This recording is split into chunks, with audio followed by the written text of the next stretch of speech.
come to the bold analysis. In this country, after the IEBC published, or rather gazetted, the official voters register of the 22 million registered voters, this has been creating, or rather eliciting, debate from different political circles, depending on how you're looking at it. While others have seen it like already, maybe they have won the election, especially at the register.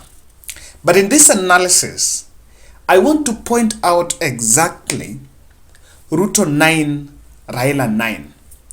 These are 9 counties that Raila Odinga will get maximum number of votes, and I did that. I plucked that from using the benchmark of 2007, 2013, and 2017, but mostly 2013 and 2017, and also 9 counties. These are counties that I believe that Deputy President William Ruto enjoys massive support, and the findings in that research will really be very interesting for us to look at.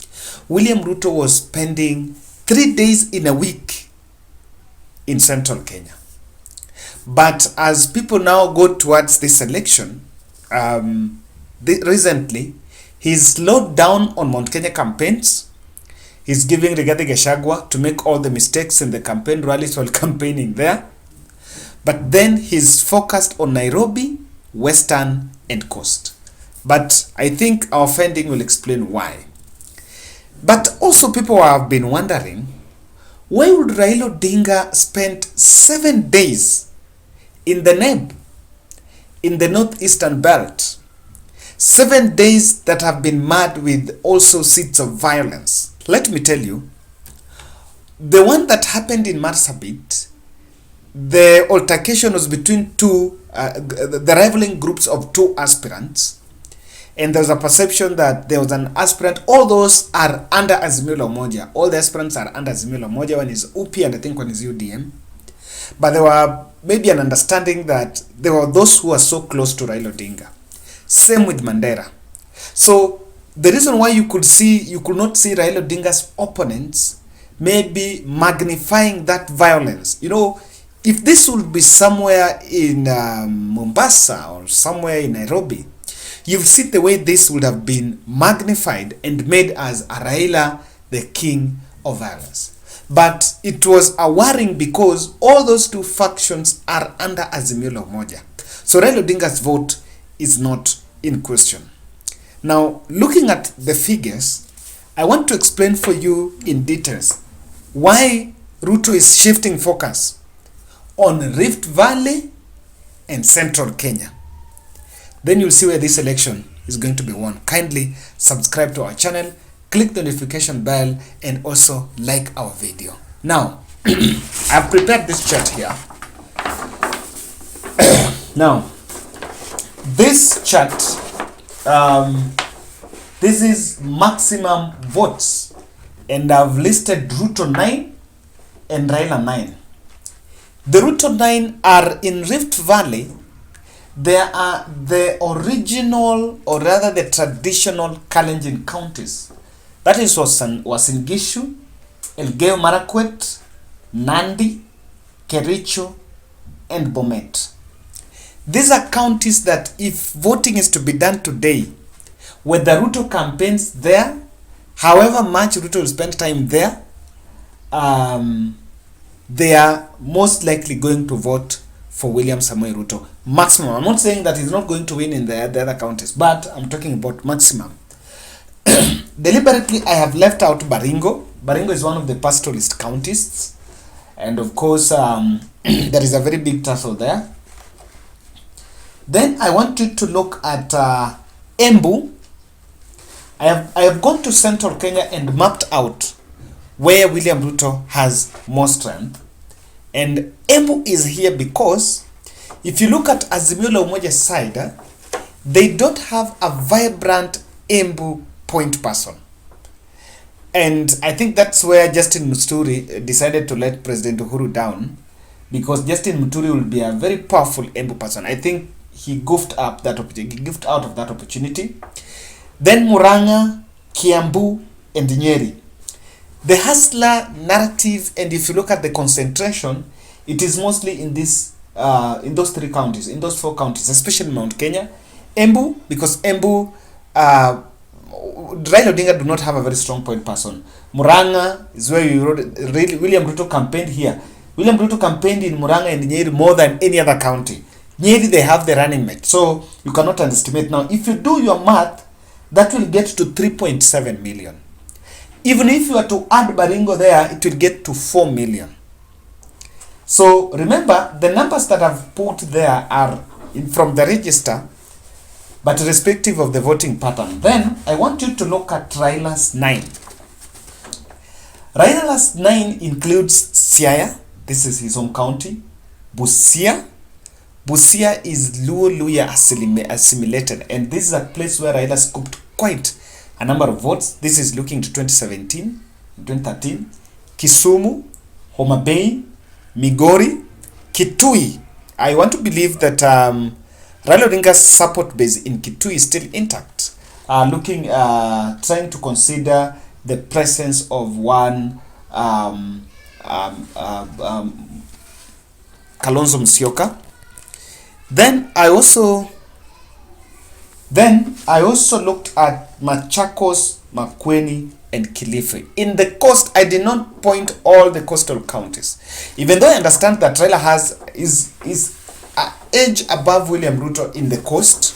Even if you do Tana River, Taita Taveta, Mombasa, and Kilifi, Raila would easily edge Ruto in those counties. But I picked out Kilifi because Kilifi is one of the most outstanding. This is a place where Raila scooped quite more number of votes than any other county. If you do your math, that is 4.9.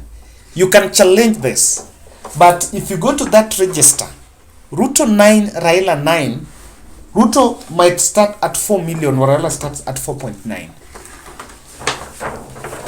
This is what is in the register.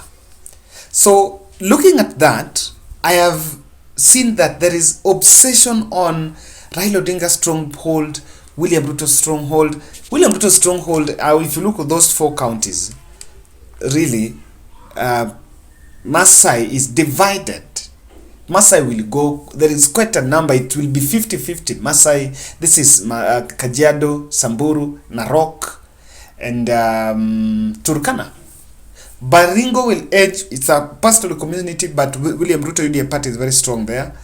Even though there is the element of Gideon Moi, or rather, there is the element of Moi factor, but William Ruto will still edge Raila Odinga, compared also with West Pokot. If you do that math, and in Nyanza, I did not put Nyamira and Kisii. In Western, I did not put Kakamega, I did not put Vihiga, I did not put Trans Nzoia. In the coast, there are many counties that I did not put there. If you do your calculation well, this election will not be won exclusively on the narrative of Raila Odinga's stronghold, William Ruto's stronghold. I find that narrative shallow. For Raila Odinga to become the president, you must make sure that each and everyone walks to the polling station. The turnout must be to its maximum. I listened to someone saying this is the last time. And the turnout on Raila Odinga's strongholds starts with the Luo community. The same to Kalenjin. For William Ruto to become the 5th president, if he's to, you must make sure that each and every person walks to the polling station. The custodians of candidatures of the 2 leading presidential candidates are Luos and Kalenjins. The rest are top-ups. But there is an interesting catch. If you look at Raila Odinga's stronghold, they are thirsty and they really want the opportunity. They really want power. People will tell you, we just want Raila Odinga to be the president. Even if he's going to be the president for 2 days, we don't care. So, for them, they're more rejuvenated and they're more energized. Raila Odinga winning presidency is, for the first time, I think there will be a lot of anxiety, and I can tell you that the celebration in this country will be on another level if that is to happen. Now, that turnout, the more your people turn out, the more you easily edge your competitor. Look at the key voting demographic, the target voting demographic. Deputy President's voting demographic initially was the youth. So there were programs, give them wheelbarrows, give them sewing machines, give them some motorcycles. You know, there was a lot of stuff that the youth were being given. But when the register came, there was a shocker that the people that they were targeting were less. Remember, the hustler narrative that William Ruto coined, he coined it with an understanding that the Kenyan population is 75% youth. By that, I don't understand why the Kenyan population is 75% youth, while the voting population for the youth is at 9%. But I think between age 1 to 18, I think there are quite a number of people there, and they might be added in the 75%.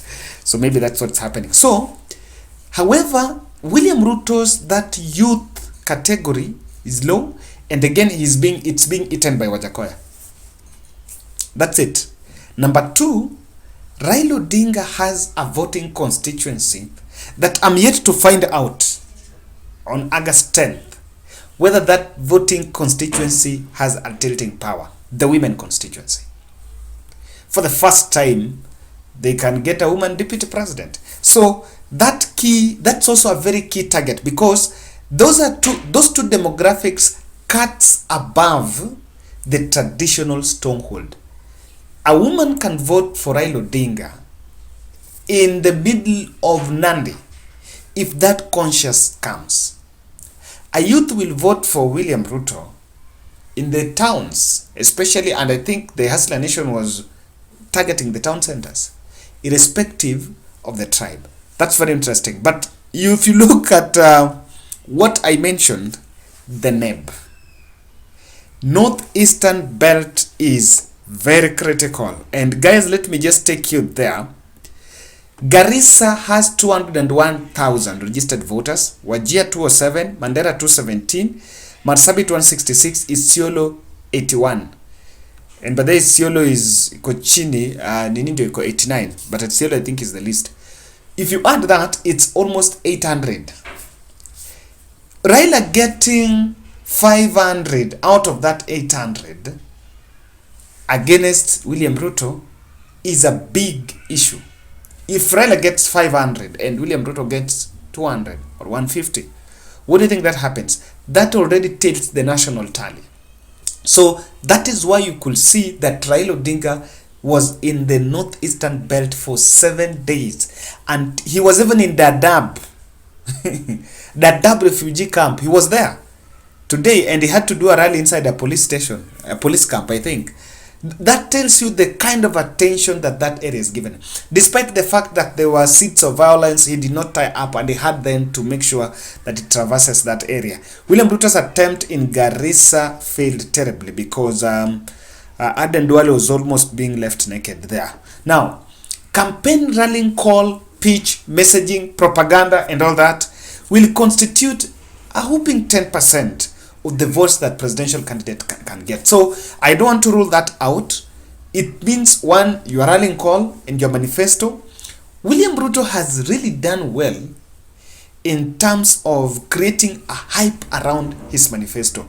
You know, doing one for women, doing one for teachers, doing one for disability, doing one for the doctors, you know, and it's to create a hype around its manifesto. However, it is normally very bad to create the hype, then when you bring the final document, you goof off. Then people are like, okay, dude, this is what you are promising. So we are waiting for the final document by UDA side, by William Ruto's team, but they've done well to create the hype.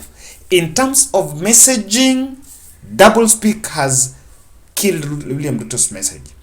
double speak has killed, because on the other end we have done this and this, I will do this and this. On the other end, the president did not involve me in this. So double speak is what is affecting his messages, and because of double speak, people do not trust his message. And I think in the month of July, most likely we're going to see a difference in how the message is coined. But Ruto has a very beautiful message, a packaged propaganda that looks like a truth, and someone can easily buy it. However, the person delivering it is not doing justice to the message, because he delivers it the other side of the mouth.